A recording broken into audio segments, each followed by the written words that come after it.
Father, because the God is only reality and He's infinite, and everything appearing to the God. The fourth claim is God need a man. So I wanted to know your input. We know you said consciousness, the God, it can be without man, but maybe because the only man can know the God, this is the reason. isn't it a little pretentious?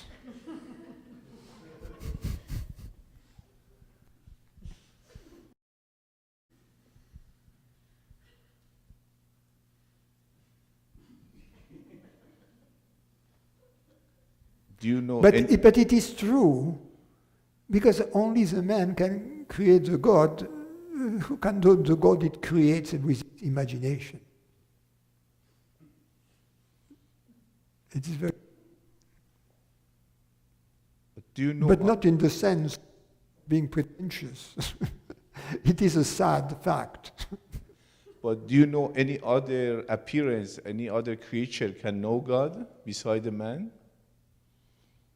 No, that's not what I meant. I meant that, like someone who was saying, I don't know, I think it was Voltaire, God created man in his image, and to which Voltaire quipped, and conversely. You see? So that the God, I am referring to the God that man created in his image.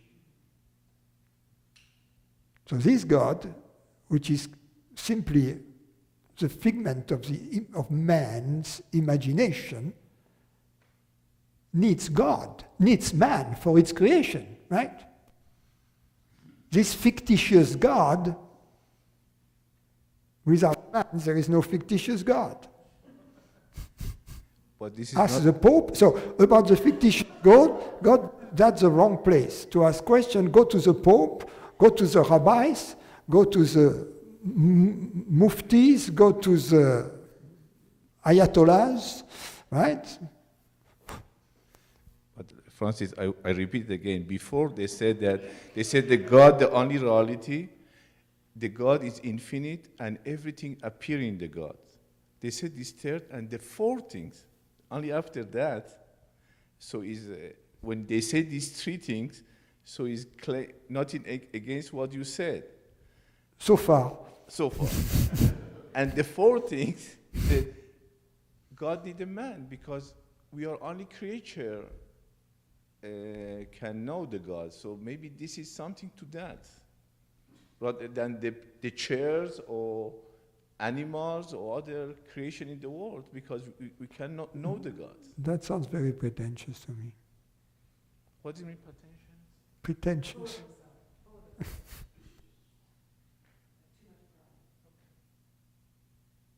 sounds also like a lot like speciesism. It's like racism about the race. Speciesism. But you are not denying. So humanism is a form of speciesism. You are not denying that. You could have dogism, catism. You're joking, Francis. But you are not denying now the only man can know the gods. There is only any evidence that I'm going to tell you something. Man can know nothing. Only consciousness knows. Oh, okay.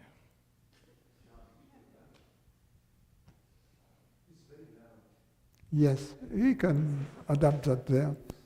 Yes, it's too loud. But Yes. here is, so,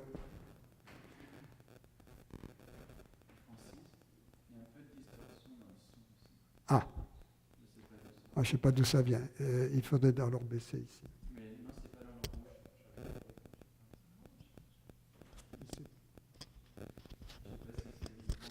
Mais tu dis de la distorsion où? Dans celui que tu entends ici? Ah, mais on va baisser ça. 1, 2, 3. 1, 2, 3, c'est bon? C'est better? Yes, yes.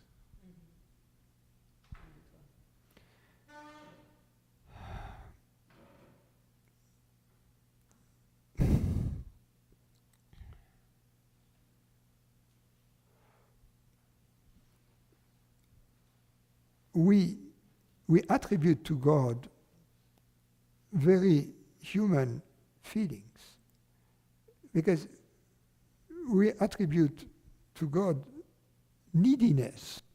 So God is needy, needs man, so then it creates what it needs, right?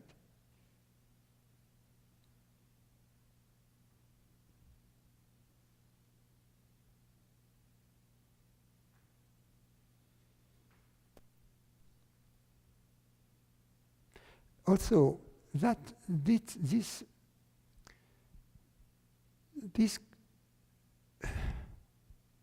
fourth statement assumes that there is a perceiving power which is totally independent from God.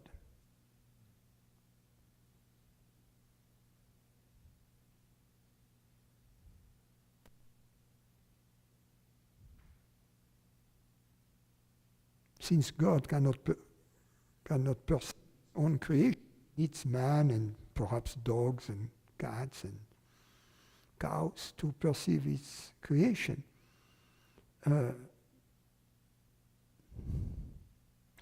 It's not that he needs them, but that it perceives its creation through them, which is not the same thing.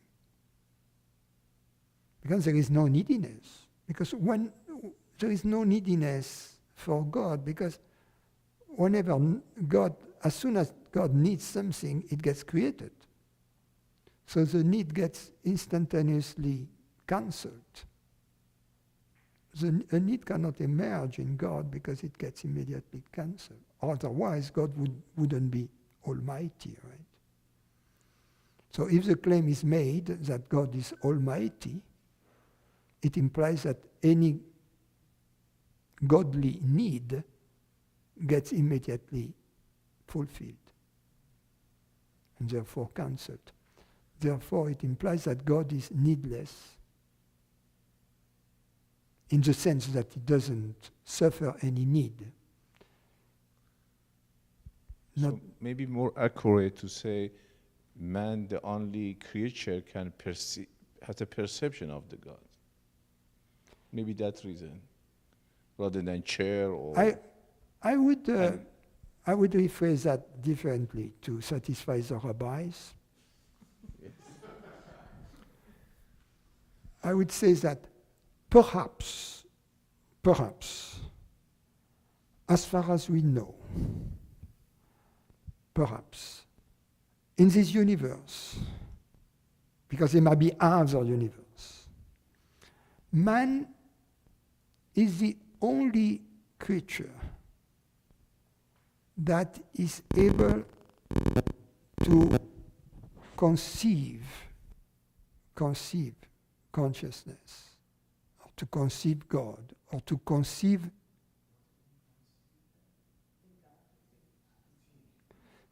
to conceptualize consciousness, God, self. Perhaps. But perhaps some animals can do that.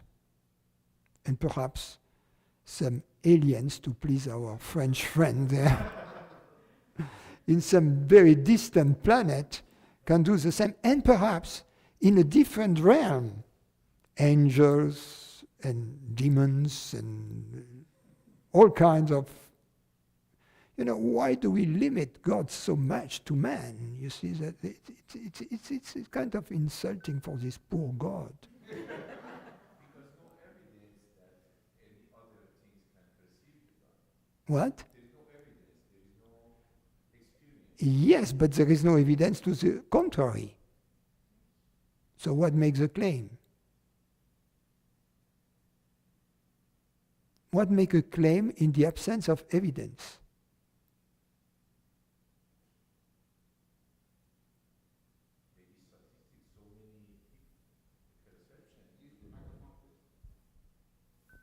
Maybe 7 milliard people, a statistic, I don't know what is in mathematics, a creature can perceive is kind of evidence. When I see how stupid people are, Yes.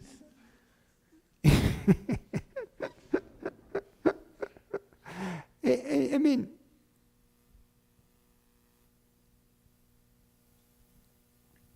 truth is not a democracy. It's never been.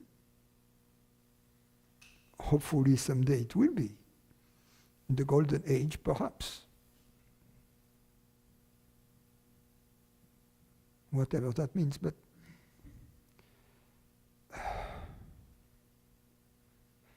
this form of speciesism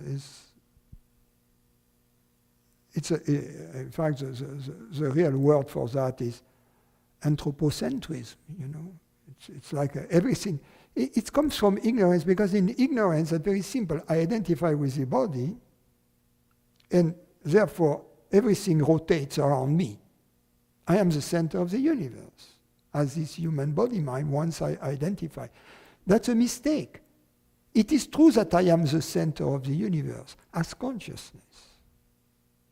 As consciousness, I am the center of the universe, but not as this body, not as this mind. You see?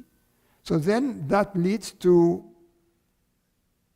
views like the earth is the center of the universe. The entire universe rotates around the earth, right? But when they claim man We know is better appearance since in the God, so there is not question on that. When they say the God is only reality, is infinite, and man is appearance in the God, so this claim,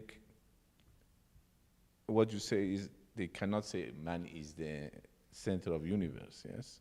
Because they say first, the God is only reality, is infinite, and man appear in the God. Yeah, but you see, it there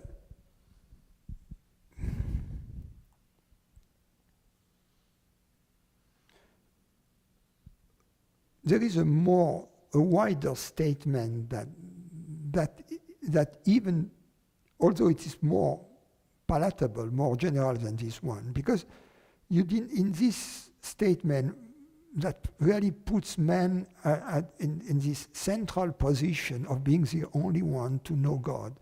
That gives, you know, it reminds me of this thing where people were saying, okay, inferior races have no souls, which was a good argument to enslave them, to dominate them, or the same argument that people who don't share my faith, you know, they are way below me, so I can enslave them, I can kill them, you know. The Jews, the Christians, the Indians, you know, they are not the true believers, so, you know, we can kill them, you know. So that's the same thing. The blacks, they don't have a soul, so we can use them like cattle, you see. So it is this view which is the real form of supremacism. And it all comes from ignorance. Actually, they said that in this statement, everything is God, is appearing to God. So not going to say the man is because the only things... yeah, but there is this special case made for man, you know. And then people who are who give God a little more slack, say, okay, no, it's not that God needs man, because we cannot exclude the possibility of other sentient beings with similar minds. So they say something more general. They say God needs minds to know its creation. God needs minds.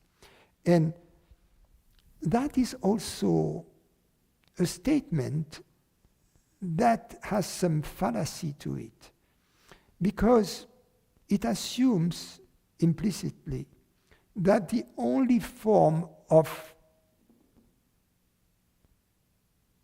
objective knowledge, phenomenal knowledge, in other words, knowledge in which there are distinctions, any form of such knowledge has to be made through a mind which is implicitly like the mind of men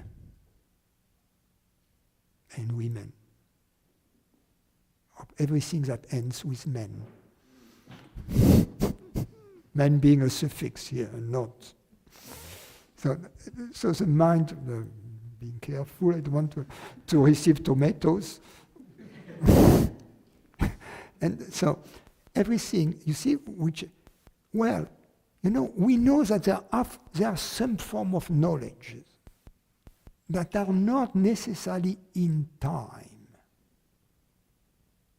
Like the knowledge, mind is a child of time. Mind is a child of time. But there are forms of knowledge in which there is some differentiation, but which is not in time. The knowledge we have of the number pi, as an example. There is a differentiation. Pi is very different for mathematicians from E, another transcendental number, right? Or I don't know, another real number. Pi is different from E, therefore there is differentiation. But both the knowledge we have of pi and E is not really phenomenal.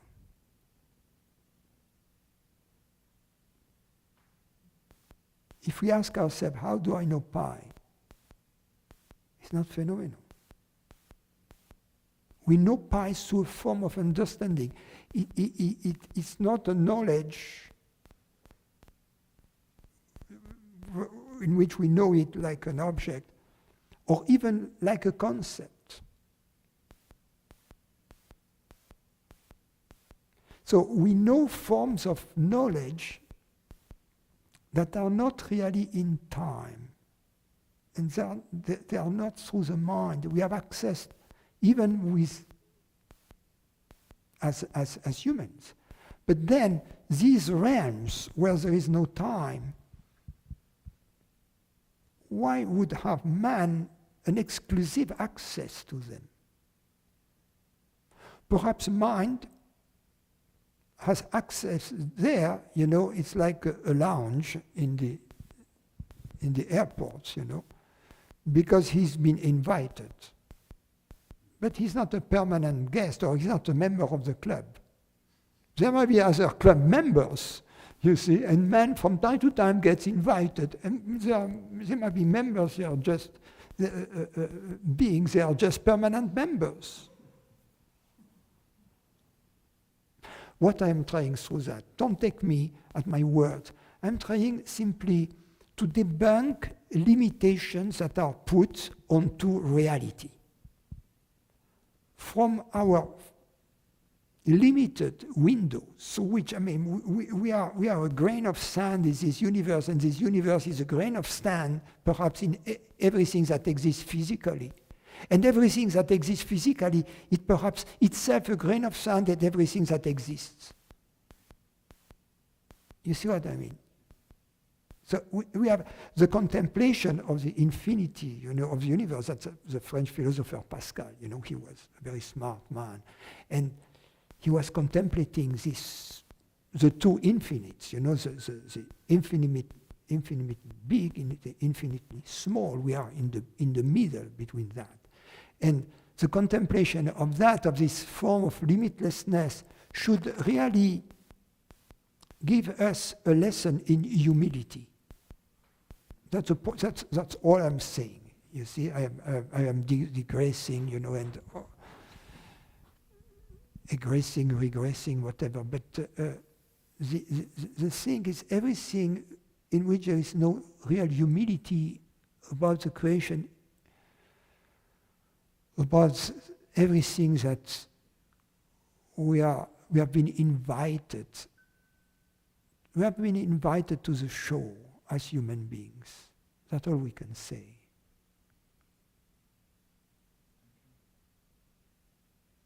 To pretend that we know everything behind the show.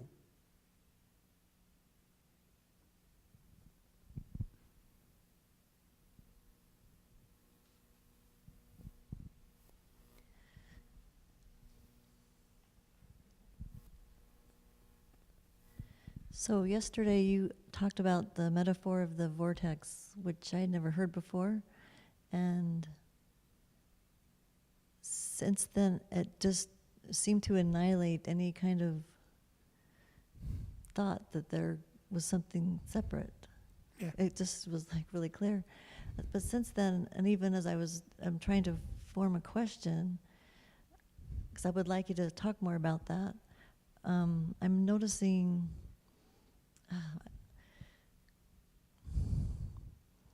there's something fishy about the questioner. So I'm more looking at, it's just harder to form a question. I'm not really even sure who this questioner is. And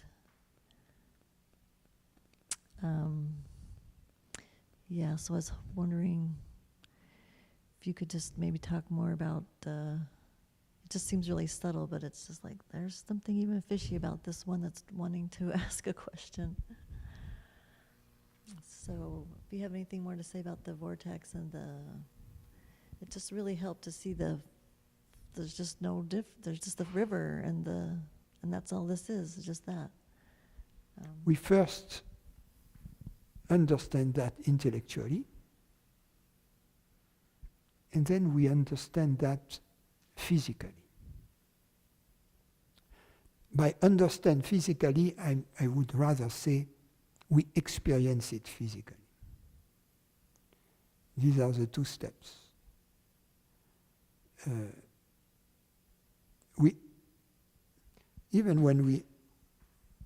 To understand intellectually, first we see it. Then we seem to forget it. Then we see it again, And then at some point, even intellectually, we don't allow ourselves any longer to think in terms of being a separate person. But then, concomitantly with that, there is this feeling to be a separate person. So that also has to be kind of rectified. Is it just seeing it? Like seeing when it pops up, like here's something that wants to ask a question or that has any kind of a want even. Yes, and then it's like, oh wait, that doesn't... It is the understanding that gets the job done. It's the what? The understanding. Okay. Because the understanding is some form of experiencing already. You see? There is something deeply in us that says, yes, there is something true about it. Yeah, it just went right in, but I don't know what did. I don't know what. Doesn't matter. So, okay, thanks. And whatever we have understood, it never gets forgotten. It works. It does its work. It does its work in us. And it's like a virus that kills ignorance. It goes everywhere it has to go, like this, these robots, on the internet. Oh, yeah.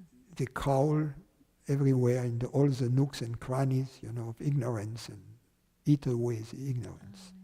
Oh,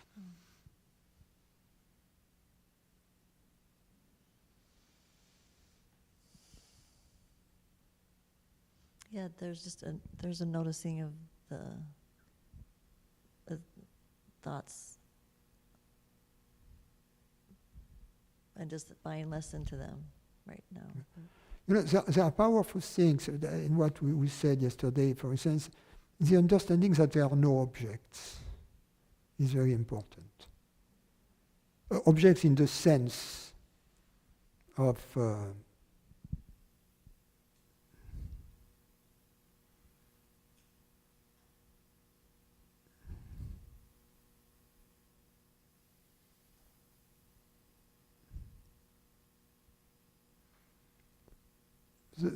yes, what it means, object, is something which stands in front of us.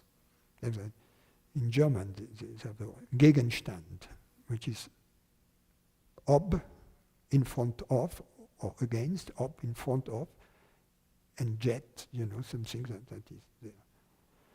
So but there is not a fixed thing like a table and so on. If we could see, if we could take an accelerate picture of any object, you will see that in fact it's a moving thing over time. So everything is a dance. But the moment it is a dance, you cannot isolate. It's a universal dance, you see.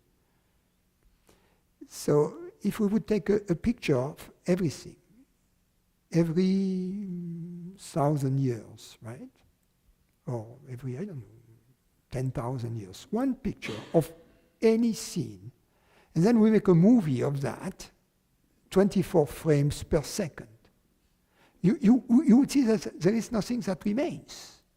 There is nothing that is really constant. So everything is moving. There is nothing static. That's why, and that's something that was, that the big discovery. That was one of the definition of viveka, discrimination, is to make the distinction between that which is permanent and that which is impermanent. And everything we see, everything out there is impermanent. But what is permanent is the reality of everything we see. And the seer of it, and the perception. This reality of everything we see is also the reality of the seer. Okay, yeah. Yeah. But what does the reality of the seer mean? That's very important to understand also. What does the reality of the seer mean? It means the real seer. You see, we have to. It's very important to see that the reality of the seer is identical to the real seer. Try in your mind to make a distinction between these two items, the reality of the seer and the real seer. You'll see that they are identical. Because look at that, and I can show you, how to establish to your own satisfaction the identity between the reality of the seer and the real seer. And in order to establish an identity, in mathematics we have a way to establish an identity. Is if you have A and B, you first show that A is bigger, greater than B, or equal to B. And then you show that B is greater than A or equal to A. So then there is only one possibility left, is that they are identical. You see what I mean? And here you take the real seer and the reality of the seer, and you'll see that you cannot have a real seer without having the reality of the seer. In other words, the reality of the seer, but the converse is also true. So they are identical. No, but in this process, we have moved one step closer to, because the reality of the seer, then we have moved beyond anything personal, anything that is related to the mind. And so the reality of the seer, we have then endowed the reality of the seer with the possibility to be also the reality of the seen, of the world, of that which is perceived. You see? Because we have stripped the seer from any residual, any residues of mind that were attached to it. You see? So that it is very important, just as it is important to discriminate between reality and physical phenomena. it is also important to discriminate between reality and mind phenomena. You see, to see reality, because then reality, the reality of mind and the reality of physical things is allowed to be the same reality. Yeah.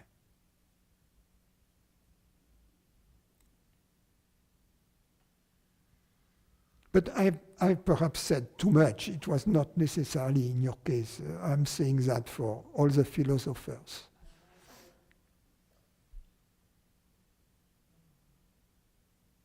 You see, we go to the truth in one single, deep understanding, and then that has consequences, corollaries, whatever we call them, and then. Feels like it's just the robot sometimes just does it.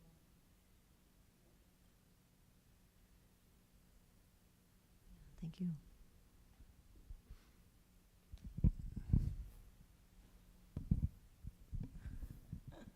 Hi, Francis. After this answer that you just made here, my question seems to be really on the surface level. It's about beliefs.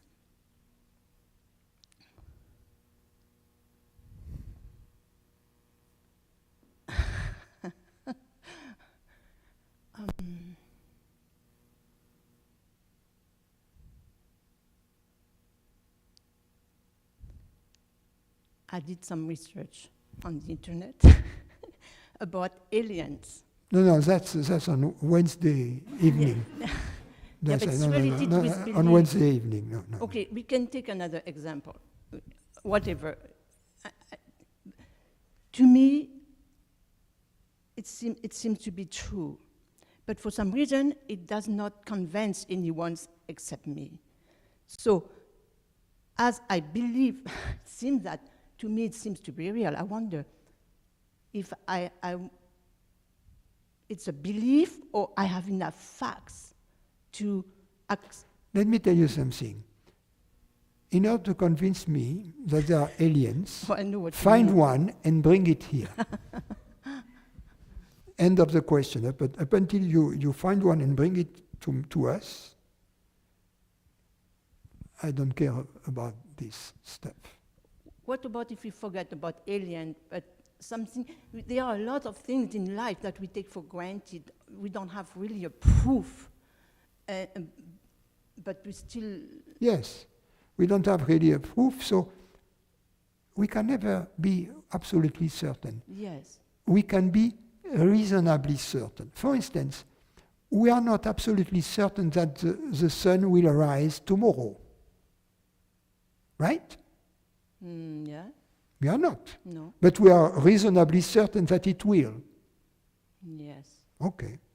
So we, in this world there are no certainty.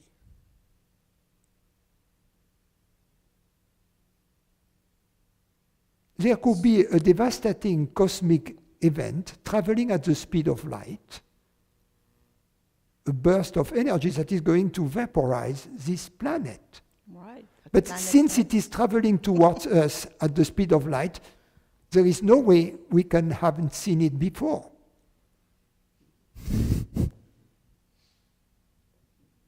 Right? Yes. So then in which case the sun is not going to rise tomorrow. But who cares about that? We won't even know. But it seems how do we know that this turned into a real belief, or so nothing? But no. There is a difference between a reasonable expectation, like the sun is going to rise tomorrow morning. Mm-hmm. That's reasonable. And that's the kind of reasonable expectation we derive from science. Because the scientific method is based upon reason.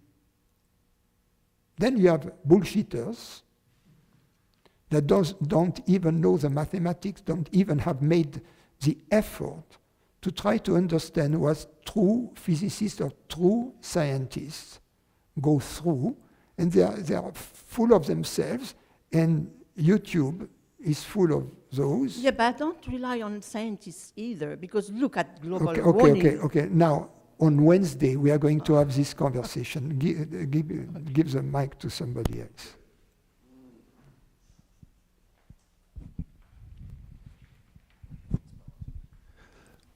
Good morning, Francis. I actually have a couple of questions. The first one, so I have a friend, and she's going through some major changes in her life, dissolving her marriage, and her son went away to the army, and she's got a home now to keep for herself. And she was telling me that she feels alone, and because these decisions are now her responsibility. And it made me think about a talk that you once had regarding the difference between being alone, feeling alone, and lonely.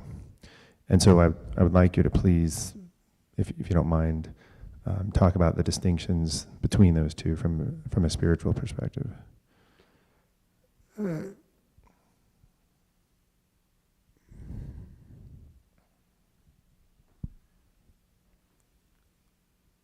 Being alone could be almost spelled as being all one.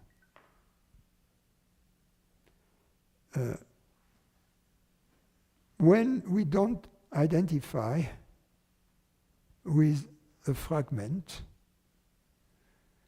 we understand and we experience and we live our all oneness.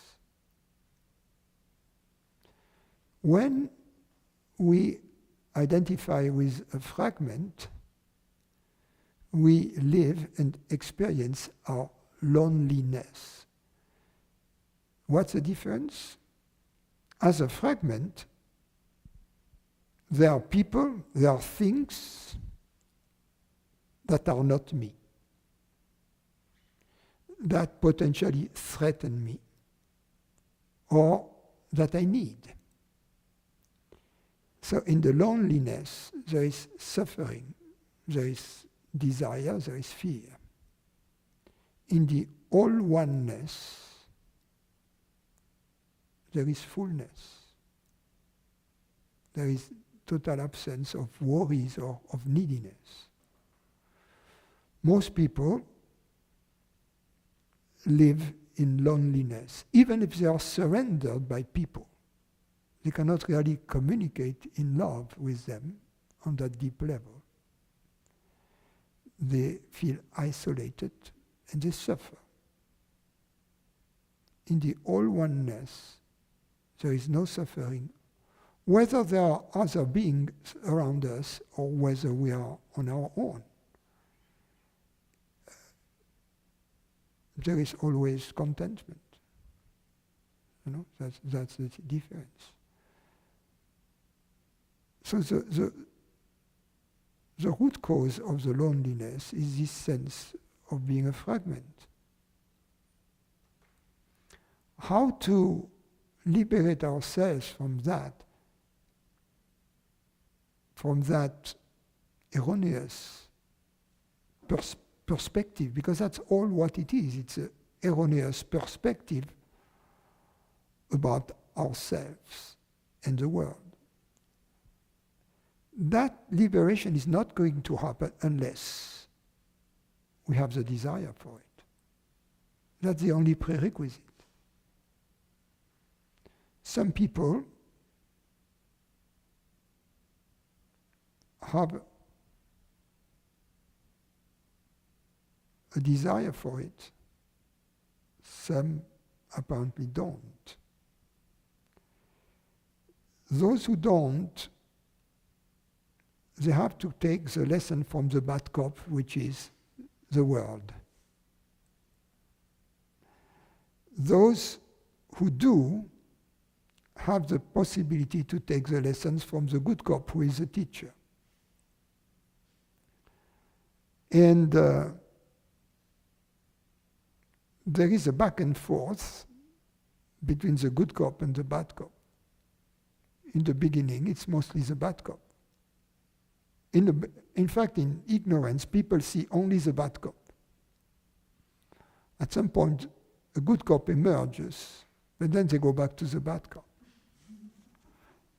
At the end, they see only the good cop.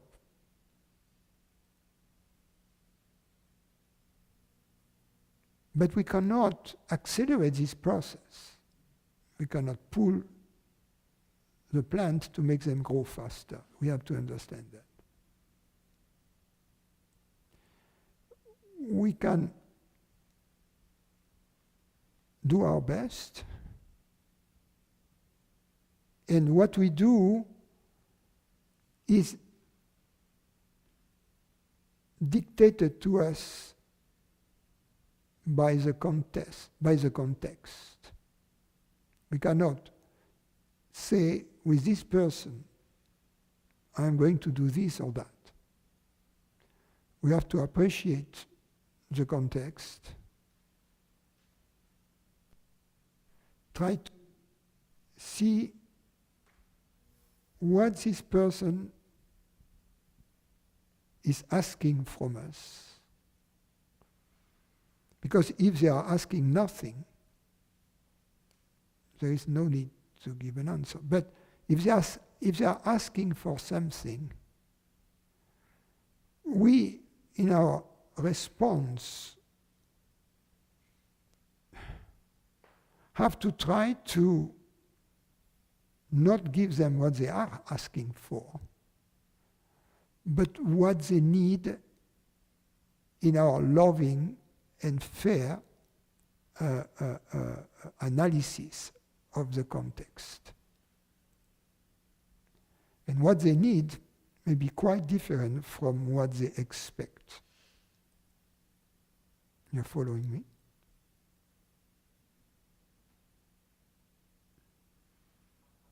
It wouldn't be loving to do otherwise. You see, not to give them what we feel. In other words, we have to be careful what kind of response we give. For instance, and it's not an answer that relates to this case, it's just in general.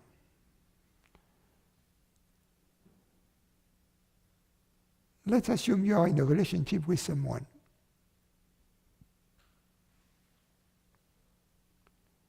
And you feel, or you are beginning a relationship. And pretty soon it becomes clear that it's going nowhere. Right? We have all the experience of that, I suppose. I suppose that it is an example that can speak to everybody. Right? So you have this thing, the relationship is going nowhere. But the other person shows some attachment, doesn't have this clarity, but for you it's clear. So what they are asking is for the relationship to go on. So you could give them what they are asking. It would seem to be the loving thing to give people what they are asked for. But would it, in this case? Would it? Right?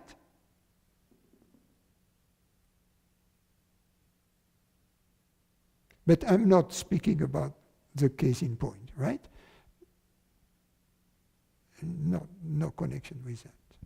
It's more general, so that an example that to show that the decision we make has to come from real love, and real love is not weakness. Real love is not feeding the problems of that person. I understand. Thank you. The other question I had is regarding qualities of our true nature, qualities of consciousness. I know that meditation is useful for discovering that our true nature is meditation, and we have qualities about us, stillness, eternity, compassion, love, truth, beauty, wisdom, etc. And so what I'm wondering is, along the spiritual path, what else do you recommend so that, in addition to meditation, to cultivate those qualities,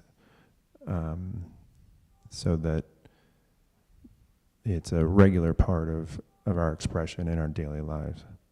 The answer is in the question.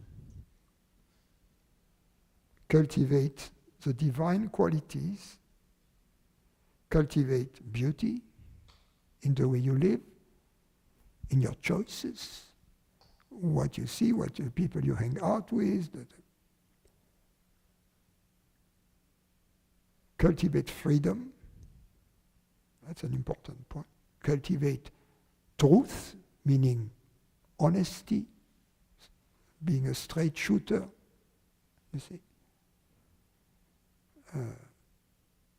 Stay away from anything that is fake. Don't be a fake, you see.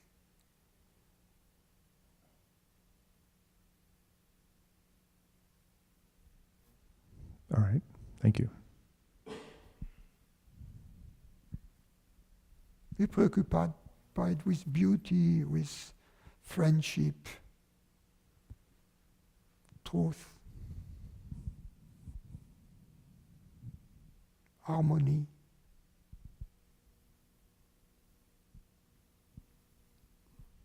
Thank you. If we love harmony, harmony will come to us in our life. If we love peace, peace will come to us. If we love freedom, freedom will come to us. I would like to know, in the process that you went through when you first came to this, the explorations that we do during the retreat of the body, how, because you also say you have to conduct this investigation, and some of the investigation is actually done with the mind, with the process of thought to deconstruct what we've been assuming. So how integral was the body exploration, do you feel, that there was? Because it seems to me there's, in the process of investigation, there's going to be some thoughts, and then there's going to be some experiences, and then those experiences might have newer thoughts come, and they kind of go back and forth a little bit. But those body explorations, were those integral to that process, or did that come afterwards to unravel the body association? So you went through a process of deconstructing through thought. That's what I'm assuming happened. It sounds like that was part of it. But you also had these body explorations that you did. And so were those integral during that? Because you said the process took about 2 years, and then the effects have been blooming since then. So no, I think the process of the rational exploration took about 2 years of intense exploration. And the rest, a tapering off over a period of years. Mm-hmm. But the kinds of explorations we do of the body and movements, that seems like it was integral as well. Yes, Mm-hmm. but even that, at some point,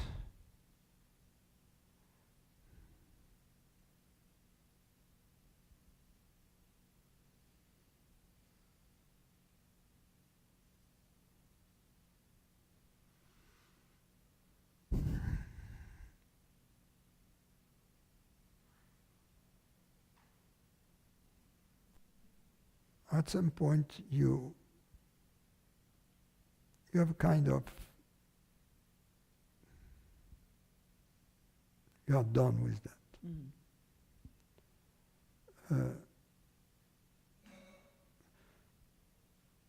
But even when you're done with that,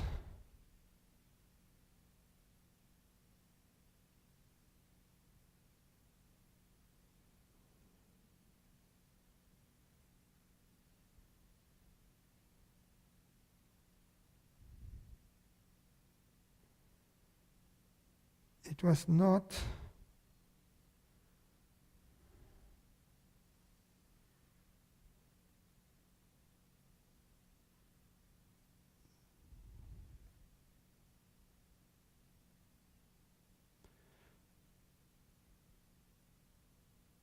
there was a process that went on after that,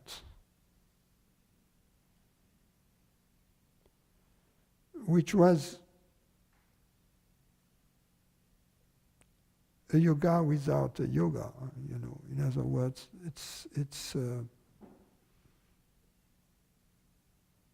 I was still hanging out with my teacher, and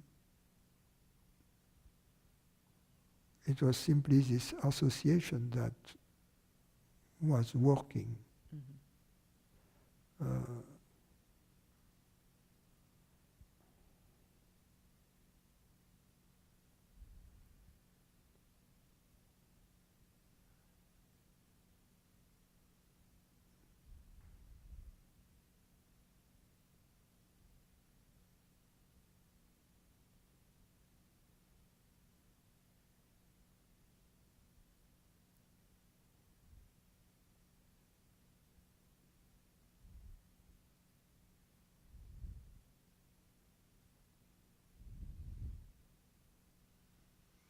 There is a moment when there are residues already, because when I say there is a process with the mind, first, there are two aspects to the mind. There is a rational aspect and there is a very irrational aspect.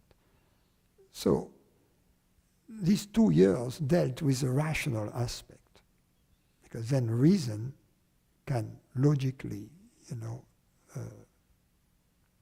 create a lot of space there by deconstructing all kinds of weird belief systems. But then there are irrational elements that are not necessarily removed by that. And these irrational elements, images, are really tied to bodily sensations. The exploration of bodily sensations release irrational images quite often. Okay. You see. So there is a very murky area there that takes some time. Okay. So But ultimately, at the end, it was the association with my teacher that was efficient more than, and then I realized it was that which was going on from the beginning. In other words, in the teaching,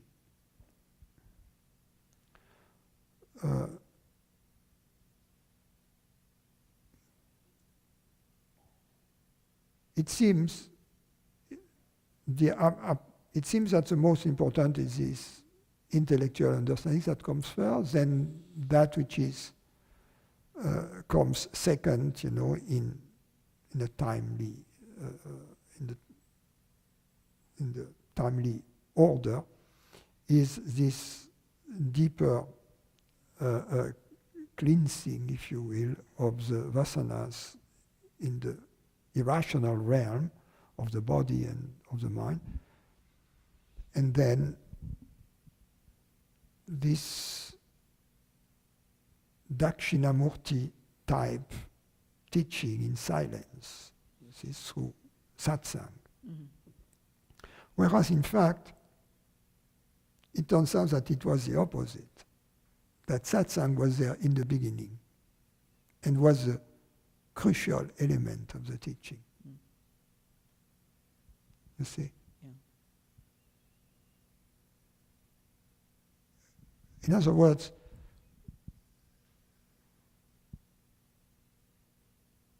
the words of wisdom without the presence from which they come remain barren. That's why you may listen to teachers on the internet, and I don't do that, and I won't give names. But the words are there, but the music is not there. So, you know, when the song is there, but even if one note is out of place or out of tune, it kind of destroys the pleasure you have in listening to the song. You see what I mean? It doesn't sound so. The music is more important than the lyrics. So it's the same here. In the beginning, you think it's the lyrics, but later on, you know, it is not the lyrics that really I liked. It was the music. That's why you can listen to song in languages you don't understand and still enjoy them. I have one more, actually.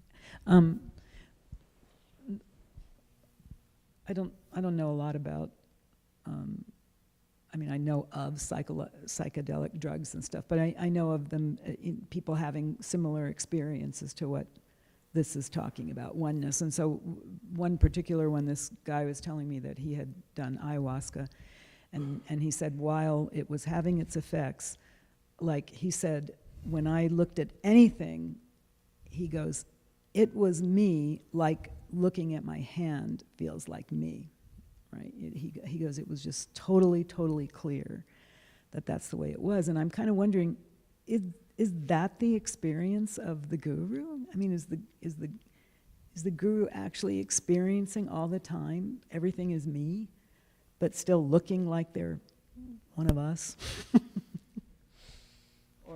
Or it's not necessary. Just more knowing. No, because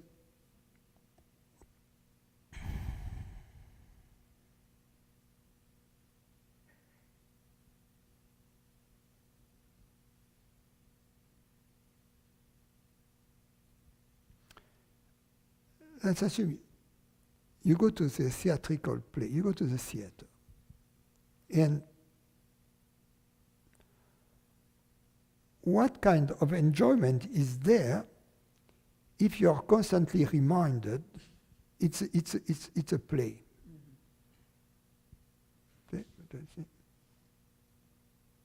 You don't want someone watching the movie next to you telling you, oh, did you see it? You know, it's a 19th century movie. And did you see the electrical wires? I mean, come on.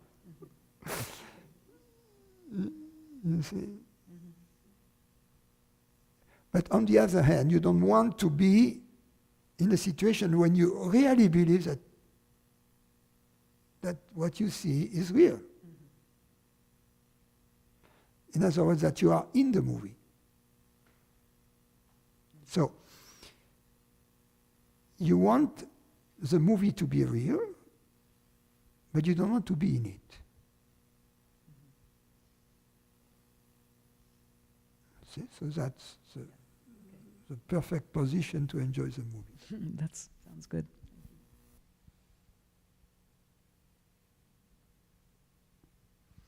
If you remind yourself constantly that it is just a movie,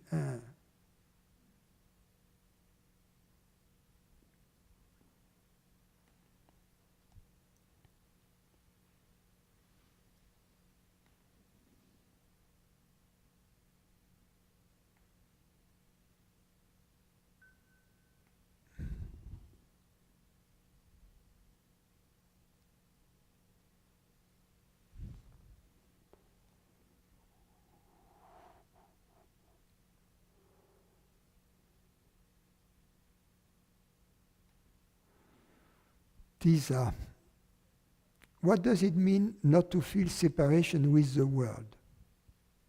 The teaching makes me feel more relaxed in my environment. I notice that the changes in my relationships with myself and the world have changed, and I am at peace most of the time due to my understandings, but yet I do not understand completely the concept of experiencing oneness or not to be separate. Some situations still bother me, animal cruelty, for example. But it's only normal to be bothered if animal cruelty happens in front of us.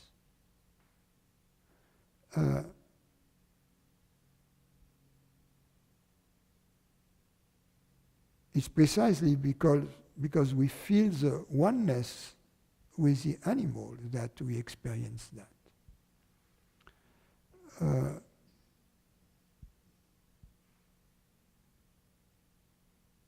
What does it mean not to feel separated with the world? That's the question.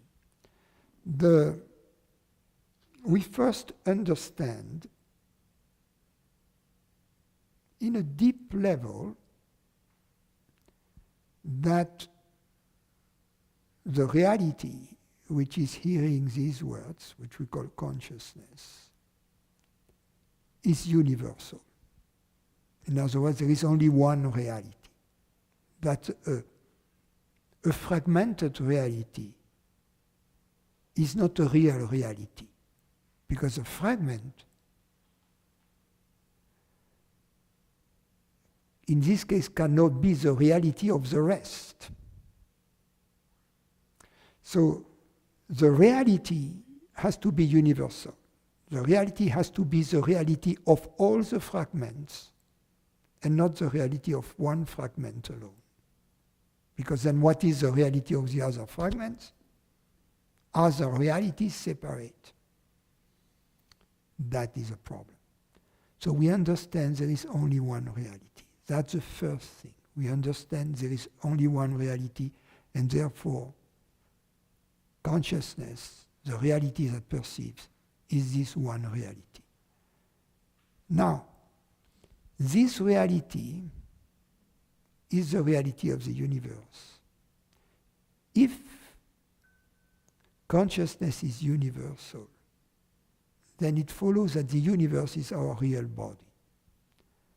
The question then is, do we perceive the universe as such and the body? And in most cases, in the beginning, we'll see that it seems not to be the case. In fact, it is already the case, but it seems not to be the case. It seems that there is a separation. So, do everything you can. All the attempts to change the way you perceive the world and the body, to eliminate this apparent and not really existent separation, are fair game. That's all I can tell you on the internet. You say, you are not here, and that's all I can tell you. Do exercises, create your own exercises if you will. To feel, I don't know, you put a chair in front of you and see this chair as part of your body. See the wall in front of you as part of your body. The tree as part of your body. And in the beginning, see, what is it that I don't perceive like that? What is it that seems to create a separation? If these are concepts, that's not what I am talking about. I'm talking about direct perception. In other words, what it is really about is to change the way we perceive the world and the body. It's a retraining, a reprogramming of the body and of the mind, of the brain, if you will. changing the patterns that have become obsolete and false as a result of our better understanding about the reality of consciousness. And as a result, we are willing to change our patterns of perception. That's very important. Andrew, I am trying to manifest relative prosperity so I can come and see you again. The impact on my life from seeing you has been immense. I'm wondering about the power of mantras to achieve this goal. I want it more than anything I can think of, but I don't want to fall victim to cheap parlor tricks. If they do work, can you recommend one to me?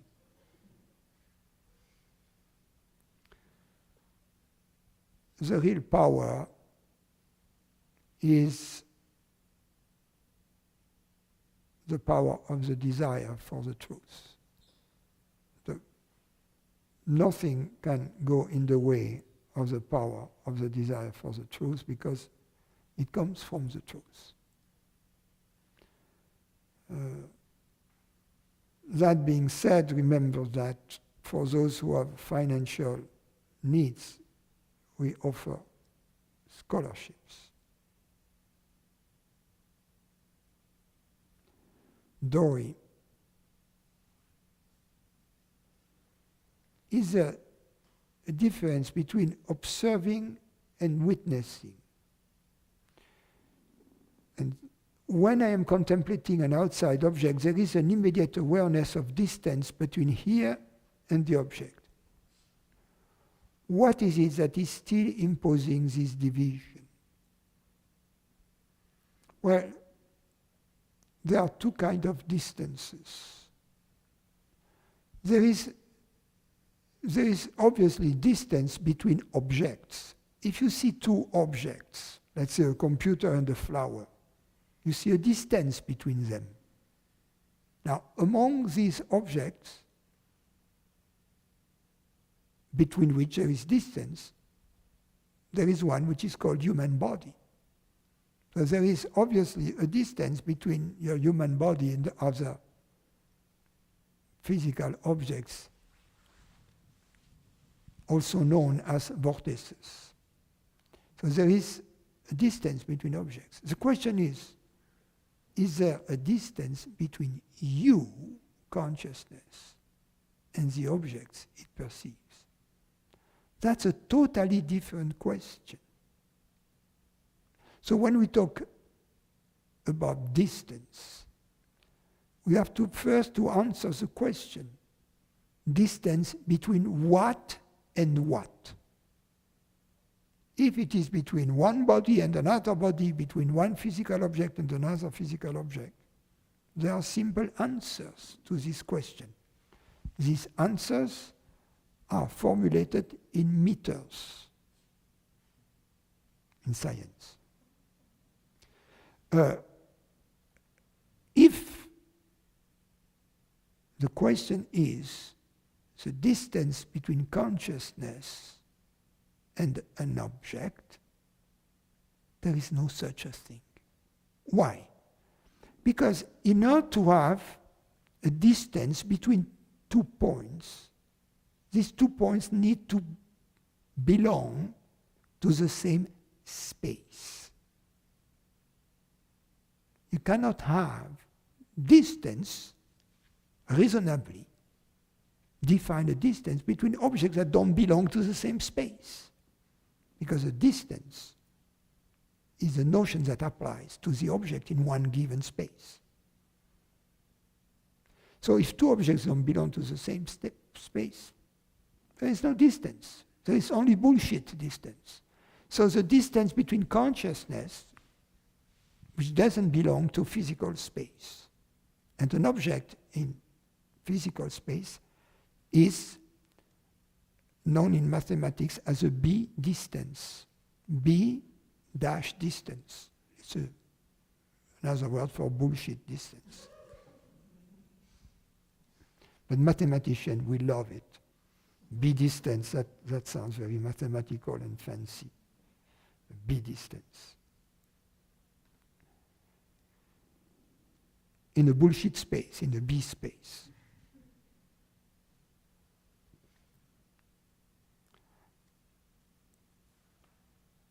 Arsha.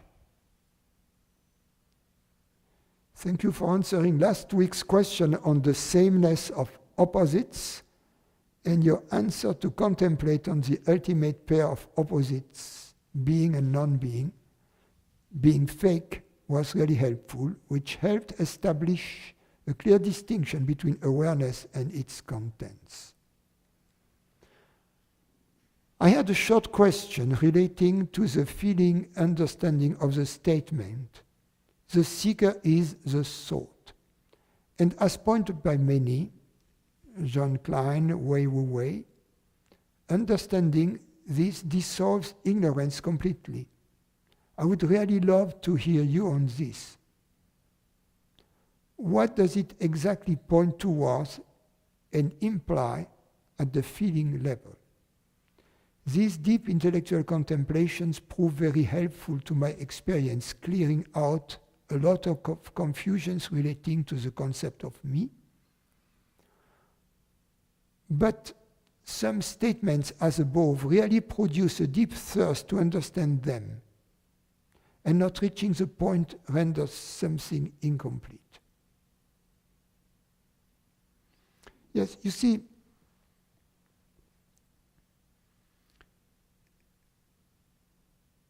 it's only natural if you love a teaching. And if there are some sayings in the teachings that you don't understand, it's only natural to seek the satisfaction to understand them. However, it's not that important, because everything which is said in the teaching on the ultimate level point to the truth, and what matters is only to go there. It doesn't matter which vehicle you choose, you see. What matters is to go there. Now, intellectually, in order to satisfy the mind, we can try to explain to you how another vehicle can take you there and somehow invite you to take this different vehicle. Which leads me to commenting, the seeker is the thought.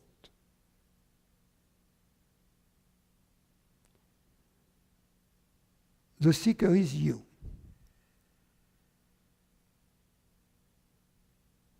What are you? You are not the body. You are not the mind. You have understood that already. You are the consciousness. You are the reality which is hearing these words.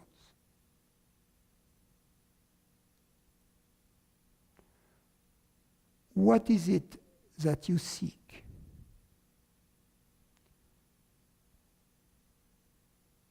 You seek fullness. You seek peace. You seek the ending of fear and desire. You seek the ending of worries.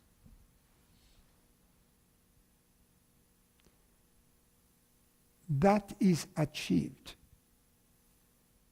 in the experience that you are the reality. That the reality which is hearing these words is the reality of the universe. Then nothing can threaten you because everything is you. Then at the end, there is nothing to desire that you are not already. And you are already the peace in which everything arises, and that creates everything. And in this peace, everything is unfolding as it should. This peace is you, and this peace is that which you seek.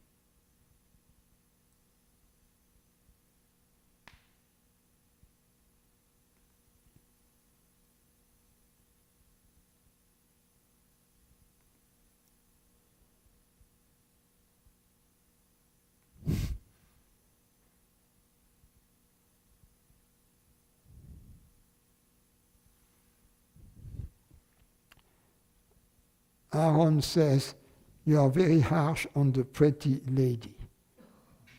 And I say, I'm harsh on bullshit. Not on the lady. She knows that, the lady.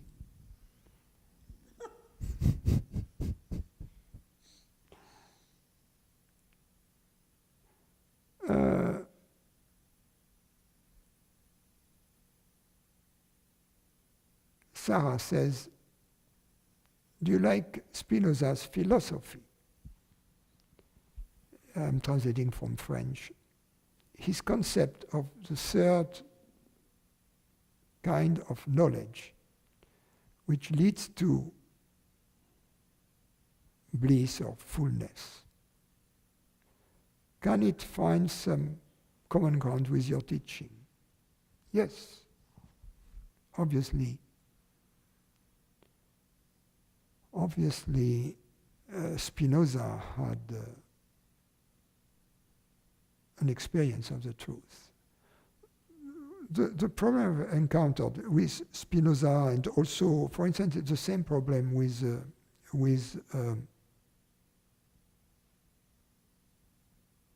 translating pre-Socratic philosophers, is that the translations being made by people who really didn't understand the truth, didn't share the experience of the truth, have made everything extremely complicated. So the translations are not good. We have to go back to the Latin text of the Ethics. And we should go back to the Latin text of the Ethics with your, since you are French, you will know what I mean, your Gaffio. Next to it, Gaffio is the big dictionary, Latin, French. In French we have the Gaffio and the Bailly. The Bailly is Greek, French, and the Gaffio, which actually I did a little bit of last summer. And it's simply amazing to see how ignorant translators distort a truth which is very simple. Anyway, yes, to sum it up, in context, upon reading it again and again, you will see that words such as substance, or attribute, or essence, or existence,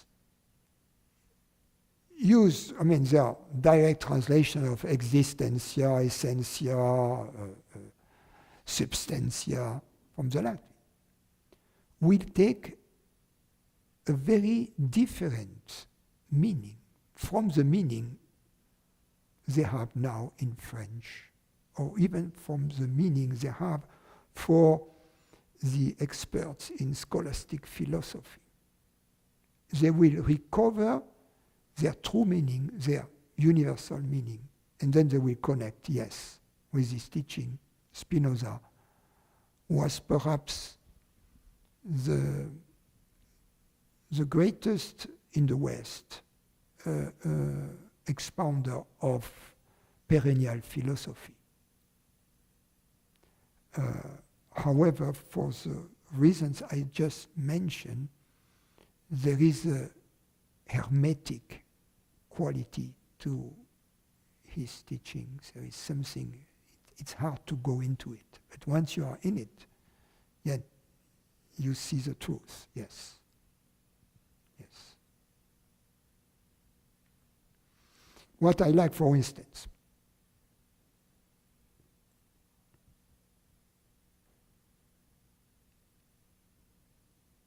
I know he defines God as that which is its own cause. And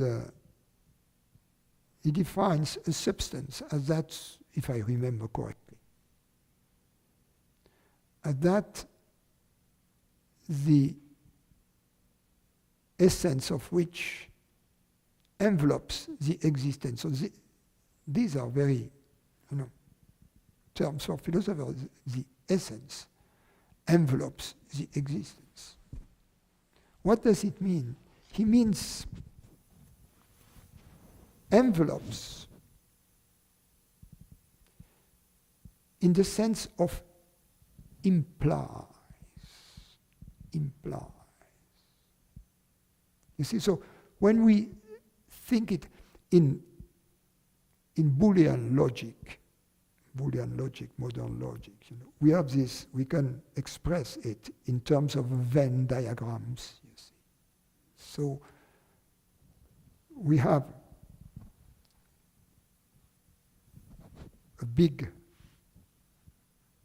set and a subset, a proper subset inside it.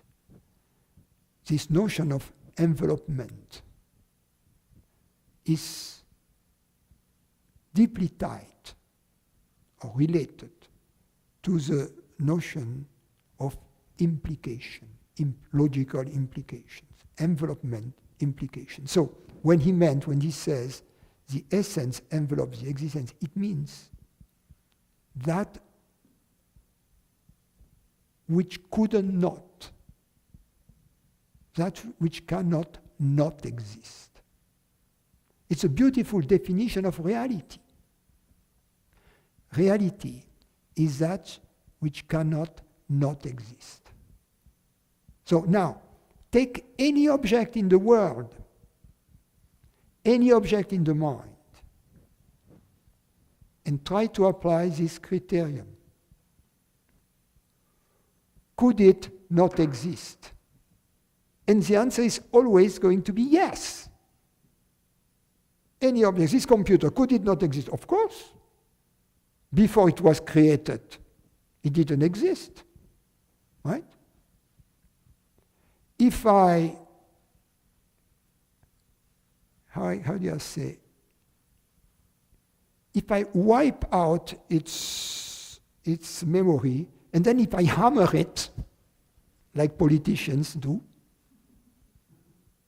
if I hammer it to death, it will cease to exist as a computer. Yeah? But take anything, this flower, any object, a thought. What is left? That which could not possibly not exist, a substance. Beautiful, But then, beautiful, but it requires some learning of the language. So here, it's easier, because we use words that everybody can understand, such as bullshit.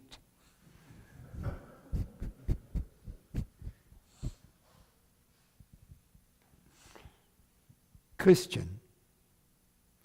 You often use the image of the body being a mere vehicle, which, when it has turned into a lemon, loses its convenience and function. You use this metaphor to make clear that for consciousness, the death of the body-mind is no big deal, because it creates a new vehicles, a new body-minds all the time. I'm not happy with its metaphor. It does not account for the fact that even with a new car, still the same old beloved streets and landscape and neighborhoods can be visited. Having a new car is nice if it can take you anywhere. Such is not the case with a new body-mind. Once a specific body-mind is lost, a whole world is lost forever. Okay. Isn't there such a thing as milking the cow completely. See what I mean? In other words, okay, there is this beautiful street, and I love to drive in it with my car. But isn't there such a thing when I have milked the driving in this beautiful street completely?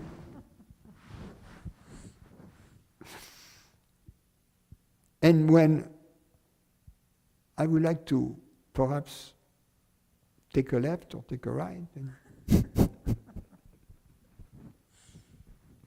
Okay. A whole world is lost forever. Who cares? If there is a new world, I've become an American. New world. A new body-mind will never be able to have access to the specific scenery of the lost body-mind. I think this is where the nostalgia kicks in. Hey. But I have news for you. Because, as I think Heraclitus used to say, we never swim twice in the same river.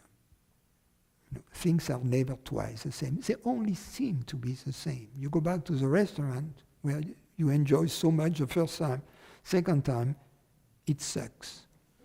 You see, yeah, so you buy a bottle at Costco of the same wine that was so good last year. This year it sucks. So I mean, what about the news? Something new. Remember, you were a child. How the new was so exciting. Instead of always doing the same old stuff. We have to find the newness. Why is tennis interesting? You never hit twice the same shot. Never. Believe me, I've hit zillions of shots in my life. Never twice the same. That's beautiful. Never twice. It seems to be repetitive. No, never twice the same. Okay, he says, I know that the mistake in this view must come from the assumption that the sweetness is derived from the specific circumstances. The sweetness, the sweetness is in the change. Why? Because the change remains us of that which doesn't change. And the sweetness is in the experience that doesn't change, in the experience of that which is changeless. That's where the sweetness is. So the changes implicitly detaches us from the objects we were identified with, because the object is no longer there, and we are still there. Therefore, because we are still there, we are not the object that has disappeared, and we are not either the new object that has reappeared, because we were there before it appeared, right? So the disappearance and appearance of old objects, appearance of new objects, which is called change, somehow throws us into what we truly are. That's why we like the new, as children, in our innocence. And that's where the beauty, that's where the fun is, in that which doesn't change. And that's why we like the new. And you like the new too, because I know you, and I know that you like new clothes, new shoes, new looks, new beauty, and it's beautiful, Christian.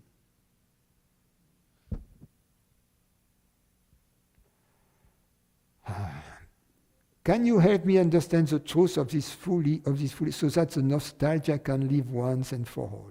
Or can there be a purely sweet nostalgia? Yeah, there can be a purely sweet nostalgia. The purely sweet nostalgia doesn't really refer to the object which has been lost. but the remembrance of the recollection of the object leads us to the remembrance of the joy that it revealed. But we cannot milk this cow for too long either. The sweet memories, you know, the pictures. I don't have too many pictures. I am not sure I have a picture of my teacher. There might be one somewhere in the bottom of a drawer. I used to have one when he had his hair.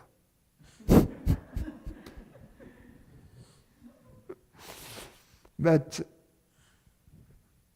a picture of my parents. I had to leave my apartment in France, which I have put for sale. For sale. By the way, there are buyers in Béziers. Nice view, cheap. Nice views. End of the information. So there were, my mother, she was a picture collector. There were piles of books full of pictures of the cheese, the ancestors, in all positions, in all the. So I took one picture of my dad, one picture of my mom. I guess that's it. So that was paying my dues to the sweet nostalgia of the past. And he goes on, and as a case in point, thinking about my father, what is it that the beauty of people we love is so clearly revealed? When we begin to see and lament their transience. Because we go back to the essential.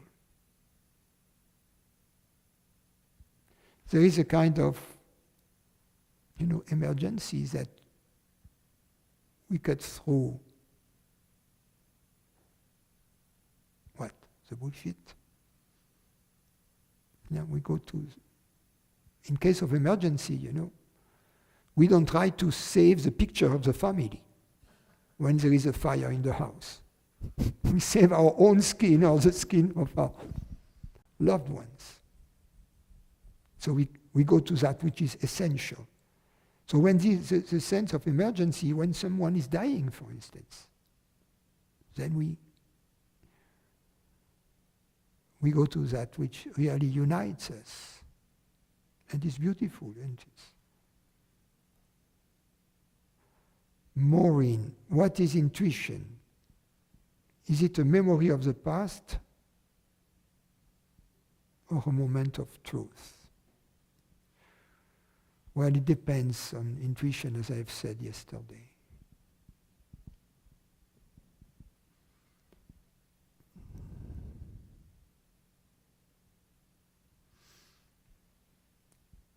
If it is a moment of truth, it comes with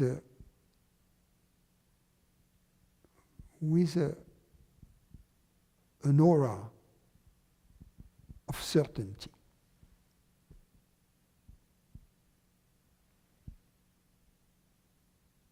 Mihai.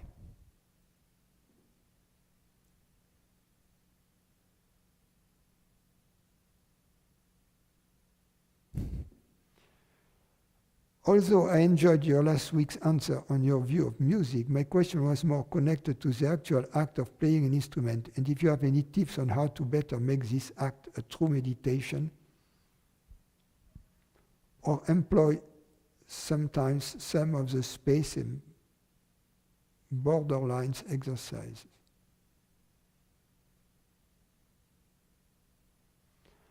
Now, I think the answer is quite simple.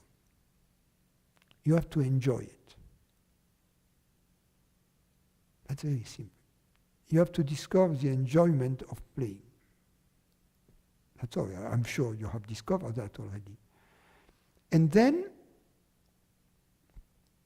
the practice on the instrument, your guide is to increase your enjoyment. That's that simple. First, you discover the enjoyment of playing. A musician, the best definition of a musician as a performing artist is one who enjoys playing music. And the progress a musician makes is being guided by this enjoyment and always trying to maximize the enjoyment. It's very important that even in the practice, you enjoy it. That's very important. I think that's the secret. That's why it's so difficult to, as a parent, for instance, to make a child love music. Even if they are gifted, it doesn't make them enjoyer. Enjoyment and gift are different. A very poor tennis player and a great tennis enjoyer.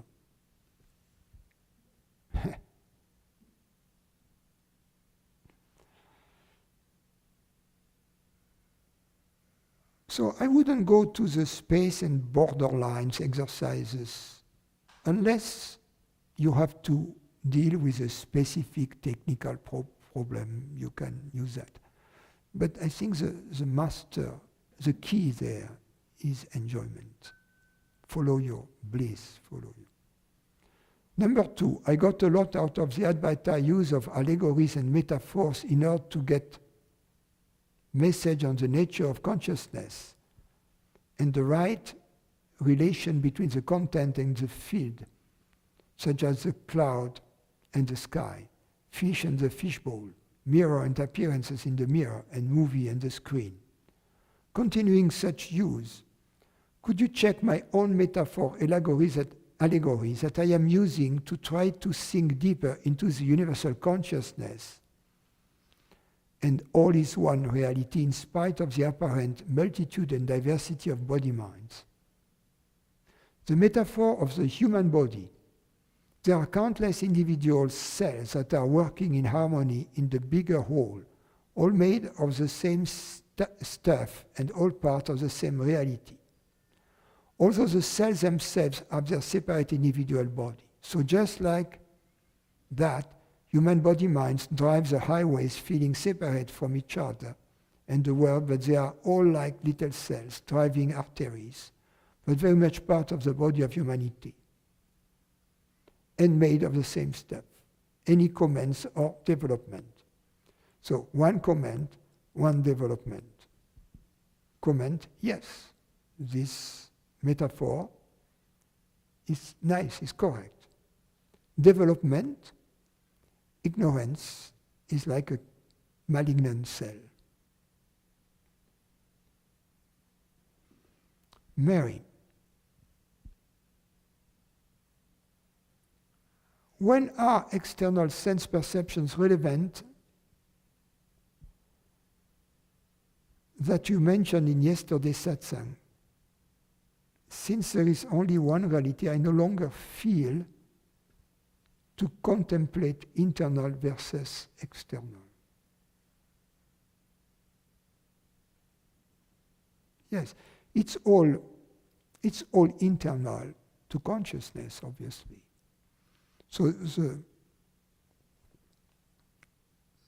the adjective internal, external that are applied to this perception are simply ways to label them and to be exhaustive in counting them, the 3 types.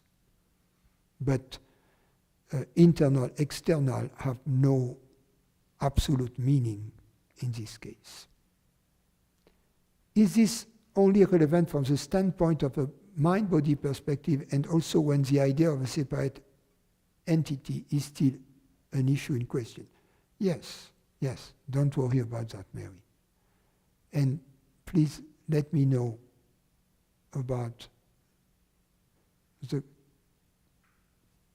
quality of the satsang and the problems.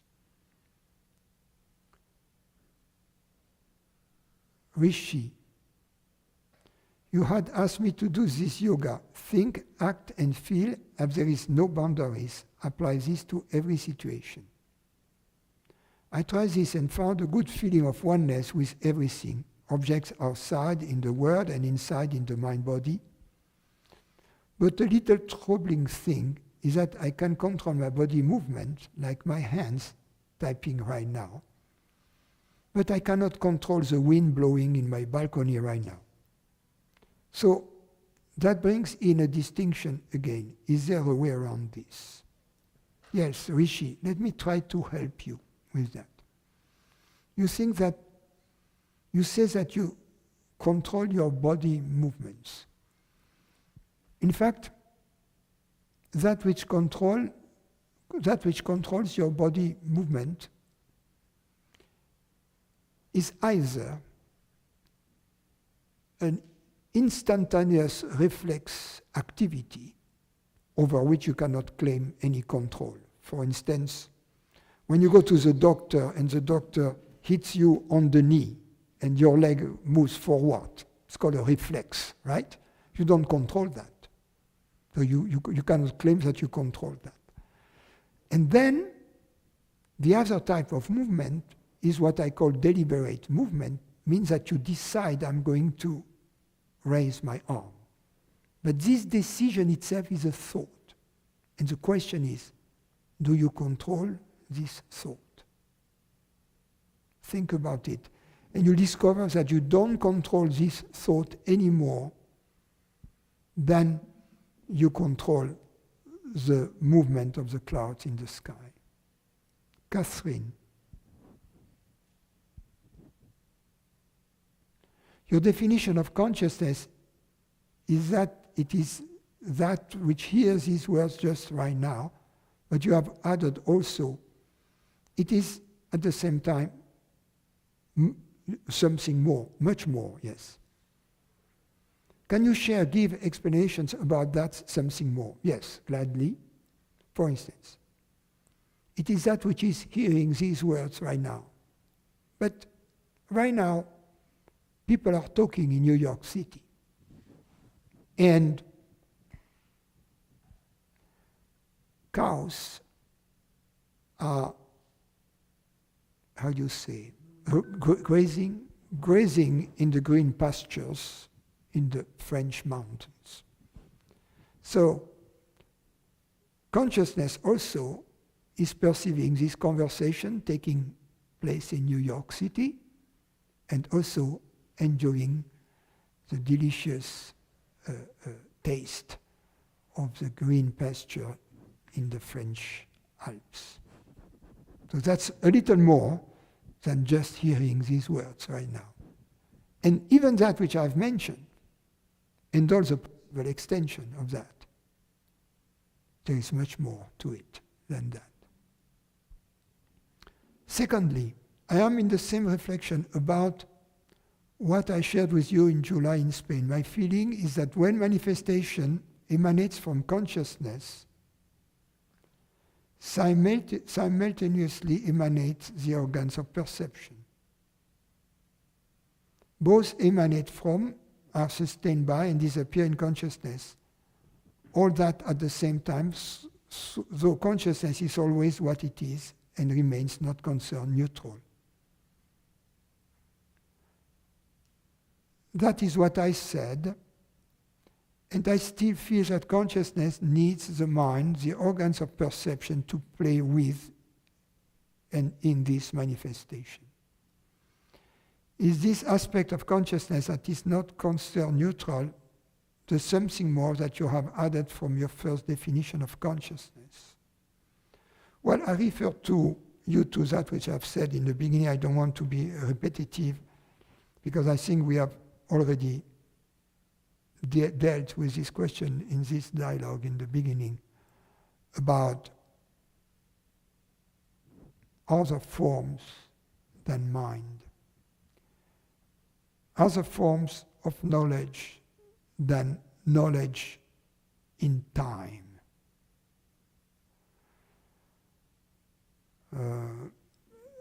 Other forms of differentiate, as an example, But this example is just because that's an example about which we have some inklings from our human vantage point. But there are more possibilities, of which, as human beings, we have no idea, you see. That's why I find it, again, a little arrogant and a little preposterous to pretend that we know everything about God. And to know that God needs mind to perceive. That's all. I find it a little arrogant, a little anthropocentrist. Why not leave it open to other possibilities, especially if we already, as humans, have some inklings of possibilities, such as the realm of ideas, which is not mind stuff, in which no time elapses, but to which you are invited as guests from time to time. Anup. So when you say we don't choose the choosing thought, it came to us. The deliberation of a deliberate action is an illusion. And I say, I understand this. Is this understanding also an illusion? No. No. That's where the buck stops, with the understanding. The understanding, that's where the chain of implications of stops. And then he goes on, but don't we say that understanding is the consciousness that understands? Yes. Understanding is the consciousness that understands.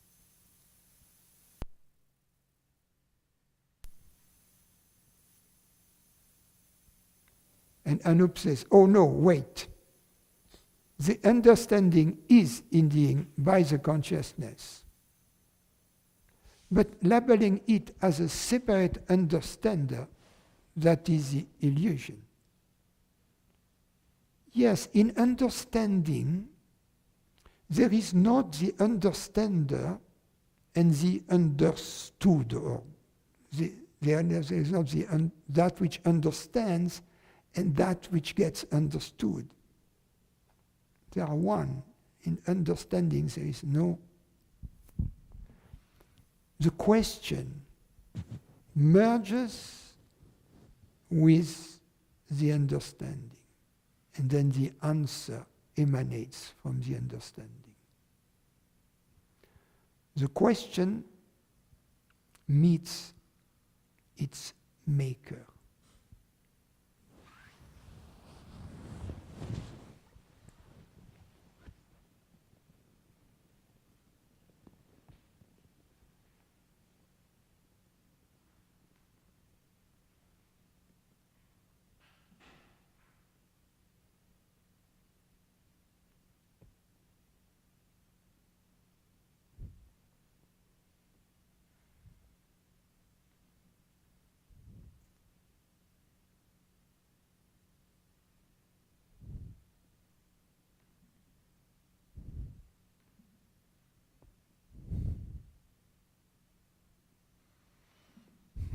So Mary says that she had an excellent online quality today, so that's good.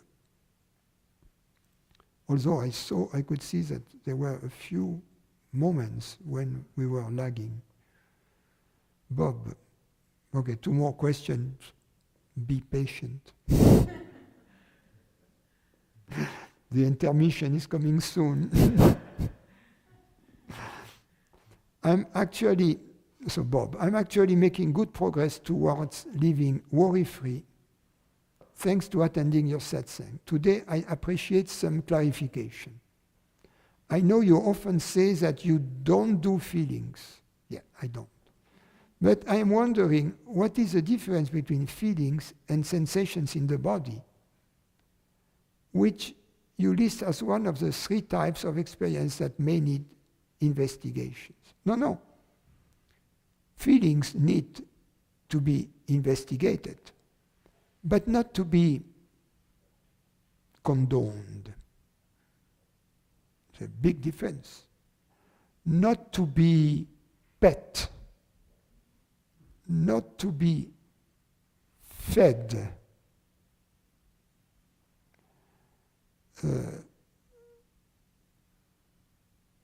Feelings sometimes need to be hurt by the truth.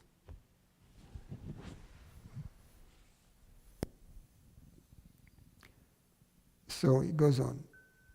Is it that feelings are always caused by thoughts coming from ignorance that result in the bodily sensations, like the bodily results of fear or worry? In most cases, yes. Feelings, emotions, negative emotions, are triggered by me as a person, belief. So there is a thought, me as a person, at the origin of it. Now, at the origin of the thought, me as a person, there is a deeper feeling which doesn't seem to be obnoxious or pesky. There is a feeling that feels very natural, very homey, but nevertheless, which is the party pooper. Okay. But then, don't we need to look at both the thoughts and the sensations? Isn't that an investigation of feelings in order to see them for what they are? Yes, we have to understand the origin of these negative emotions and once and for all establish that they wouldn't happen unless we would believe to be a separate person. It's very easy to verify this. It's like a scientific fact that I give to you to conduct experiments on so that you can be satisfied. And the thing is that my proposition is as follows. Negative emotions, always, without any exception. You see how drastic I am in my...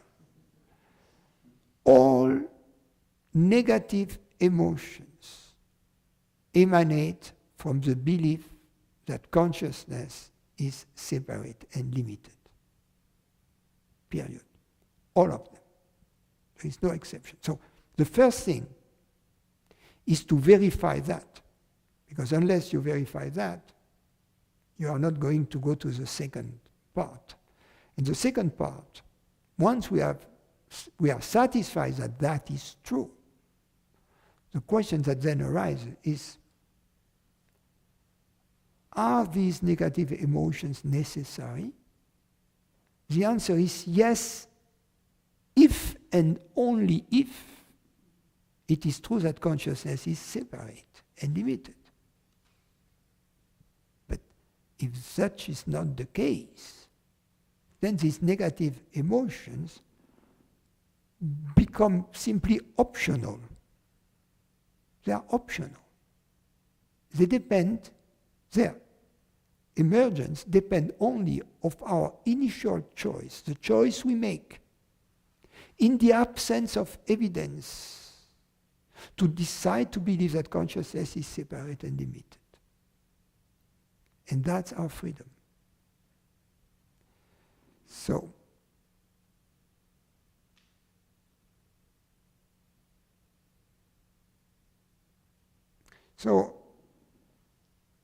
to pay attention of feelings,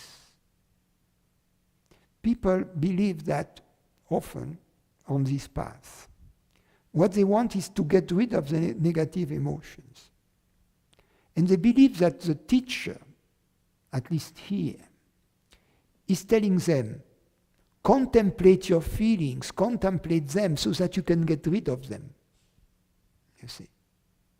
But then the more you contemplate them, you're stuck. You say you can contemplate them for the rest of your life, and good luck with that. Because that's not what is meant here. What is meant here is understand.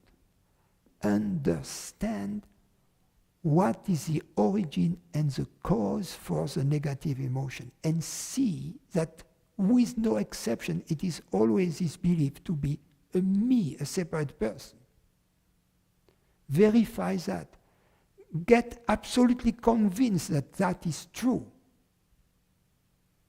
But then you will investigate the truth of being a separate person. But first, really, so any desire to get rid of the negative emotions is in the way of our understanding of their cause. Jean Klein used the following example. He says, if you want to understand the inner working of a fine Swiss watch, you don't use a hammer. You use a hammer only with cell phones.